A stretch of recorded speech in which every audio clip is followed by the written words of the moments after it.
प्राथमिक स्वास्थ्य केंद्र के इस लोकार्पण कार्यक्रम में मंच पर उपस्थित भारतीय जनता पार्टी झुंझुनू जिले की संगठन की अध्यक्षा और जिला प्रमुख आदरणीय हर्षिनी जी,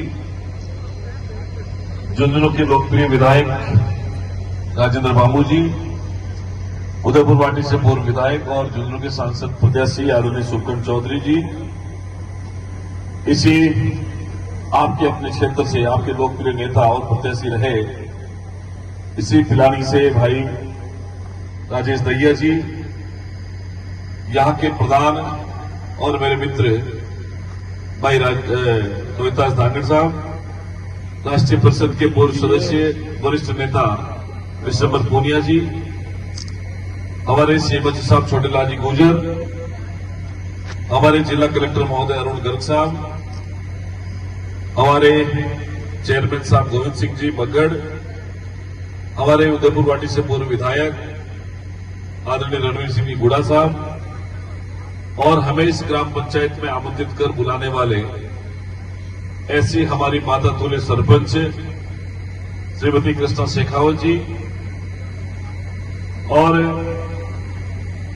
जिलाध्यक्ष हमारी महिला मोर्चा की बहन सरोज जी, जिला महामंत्री भाई सतीश चौधरी जी,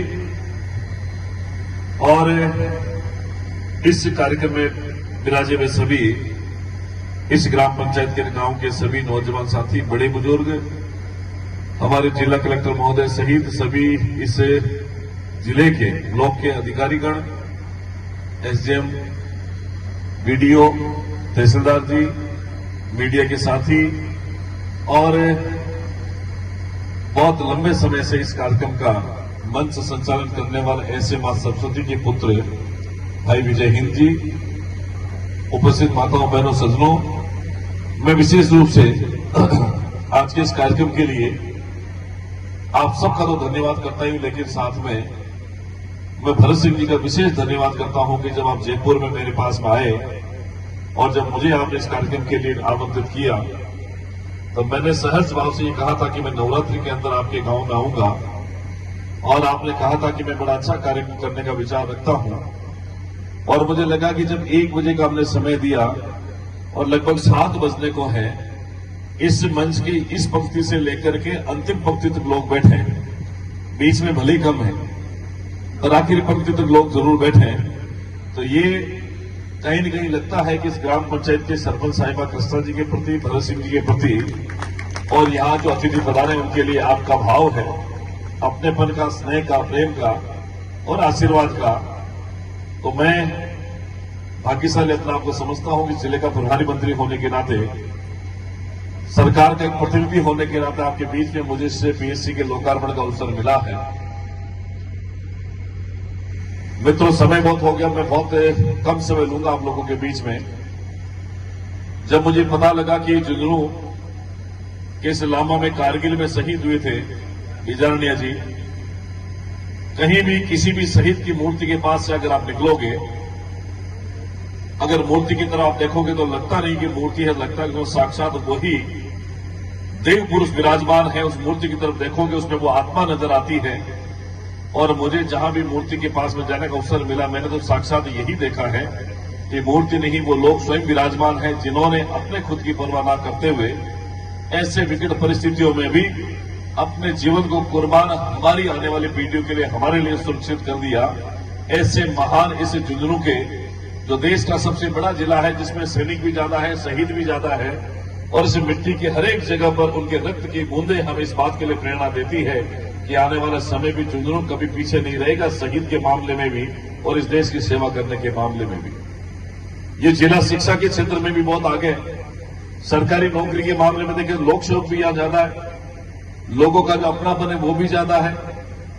इसलिए मैं आपसे निवेदन करता हूं कि झुंझुनू की संस्कृति जो रही है अपनेपन की और प्रेम की, इसको बना करके रखें। सरकार की तरफ से आज ये जो लोकार्पण 1,43,00,000 रुपए का ये पीएससी का भवन बना, इसमें बहुत सारी सुविधाएं जो आने वाले समय में मिलेगी। सीएमओ साहब ने सारी बातें बताई। अब आने वाले समय में कोई डिलीवरी भी होगी माताओं बहनों की, इस हॉस्पिटल में हो जाएगी। ब्लड का सैंपल का जांच करना होगा तो भी यहां हो जाएगा। आपके किसी भी तरीके की जांच होगी तो कहीं बाहर नहीं जाना पड़ेगा। एक बहुत बड़ा सुव्यवस्थित भवन यहां बना है। आने वाले समय में ये कहीं सैकड़ों लोगों की, हजारों लोगों की जीवन रक्षा का केंद्र बनेगा। इसलिए मैं राजस्थान सरकार के चिकित्सा विभाग का मुख्यमंत्री का धन्यवाद करता हूं कि इन्होंने इतना सुव्यवस्थित भवन इस लांबा गांव को दिया है। और पिछले 2 साल में जब मुख्यमंत्री भजनलाल शर्मा जी ने राजस्थान के मुख्यमंत्री के रूप में शपथ ली, तब से लेकर अभी तक पिछले 20 महीने में ऐतिहासिक काम किए हैं। अगर बड़े काम गिनूं तो आने वाले समय में झुंझुनू जो पानी के मामले में, पेयजल के मामले में पिछड़ा हुआ है, यमुना का पानी हरियाणा से समझौता करके अगर असली रूप से धरातल में उतारने का काम किसी व्यक्ति ने किया है तो मुख्यमंत्री भजनलाल शर्मा जी हैं। और इसका सीधा लाभ आने वाले लाखों लोगों को, झुंझुनू की जनता को मिलने वाला है। क्योंकि भजनलाल जी वो व्यक्ति हैं जिन्होंने स्वयं ने लांबा जैसी इस ग्राम पंचायत के सरपंच रहते हुए उन्होंने अपने सार्वजनिक जीवन को शुरुआत करी थी। उनको पता है कि गांव में क्या समस्या रहती है। एक साधारण किसान परिवार के बेटे को पता है कि आज झुंझुनू के अंदर, लांबा के अंदर चिड़ावा पिलाने में क्या दिक्कत है। वो सब समस्या उनसे वो वाकिफ हैं। तो निश्चित ही हमारी समस्याओं का समाधान माननीय मुख्यमंत्री महोदय के द्वारा होगा। 15 अगस्त को अभी इसी वर्ष जब प्रधानमंत्री मोदी जी ने कहा कि दीपावली से पहले और नवरात्रा में हमारे मध्यम वर्गीय परिवारों के लिए और जिनकी इनकम कम है, आर्थिक रूप से वो लोग कम सक्षम है, उनके लिए एक बहुत बड़ा तोहफा देने वाला। तो अभी नवरात्रि के पहले ही दिन उन्होंने जीएसटी की जो 4 प्रकार के टैक्स लगते थे उसमें से 2 को खत्म कर दिया, 2 ही रखे। और लगभग 400 के करीब वो चीजें जिनसे आम आदमी का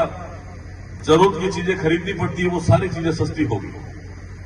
10 से 12% के करीब वो सस्ती हो गई। जीएसटी का नया रिफॉर्म शुरू हुआ। एक मध्यम वर्ग परिवार को अगर आप हिसाब लगाओगे तो मिनिमम 1500 रुपए, अधिकतम 2500 रुपए का फायदा आपको 1 महीने में होगा। और ये नवरात्रि से आपको जो चीजों का रेट है वो कम दाम में मिलने लग जाएगी। मैं झुंझुनू में था, अभी व्यापारी के साथ बैठक कर रहा था। उन्होंने कहा था कि जिस दिन मोदी जी ने रेटें कम करी, हमने उसके दूसरे ही दिन सबके दाम में 10% की कटौती कर दी और आज हम 10% भाव कम से बेच रहे हैं। ये सीधा लाभ उन मध्यम वर्ग परिवार को मिलेगा जो लोग मेहनत मजदूरी करके अपना जीवन यापन करते हैं। इसलिए मित्रों, ये प्रधानमंत्री मोदी जी का बड़ा आर्थिक सरलीकरण की तरफ एक कदम है जिसको ये गांव के अंतिम छोर पर बैठे व्यक्ति समझ नहीं पाएंगे। जीएसटी के माध्यम से लेकिन उनको लगेगा कि जो दूध बिकता है, मक्खन बिकता है, घी बिकता है, ब्रेड बिकती है, बच्चों के पढ़ने का जो ये कॉपी हो गई, पेंसिल हो गई, आपकी दवाइयां हो गई, दैनिक जीवन में कपड़े पहनने से लेकर के, जूते से लेकर के हर एक चीज, साबुन तक, तेल तक, वो सब चीजें सस्ती हो गई। तो ये सबसे बड़ा तोहफा प्रधानमंत्री मोदी जी ने दिया है। आपको भी लगेगा आने वाले समय में कि जब मार्केट में कुछ चीजें खरीदने जाओगे तो आपको 2 रुपए, 3 रुपए, 5 रुपए, 10 रुपए, 10% के करीब आपको राशि कम देनी पड़ेगी। तो ये मोदी जी का, मुझे लगता है कि हम लोग थोड़ा सा लोकसभा चुनाव के अंदर रह गए थे। आज अगर हमने उस समय मेहनत कर ली होती तो शुभकरण चौधरी जी हमारे बीच में सांसद के नाते बैठे होते, एक वोट इनका प्रधानमंत्री मोदी जी को लगता तो आज न जाने कितनी और योजनाएं जो है और अच्छे तरीके से, मजबूत तरीके से झुंझुनू को लाभान्वित करती। लेकिन समय के साथ में हम सबको सोचना होगा कि एक वोट की ताकत जो है अगर हम लोग नहीं समझते उसका कितना दुष्परिणाम भी हम लोगों को देखना पड़ता है। आज आपके जिले की आवाज को सही जगह पर रखने की जिम्मेदारी किसकी है? आज आपकी बातों को चाहे सरकार के संज्ञान में लाने की जिम्मेदारी किसकी है? हमारी मंच पर बैठे लोग तो कर ही रहे।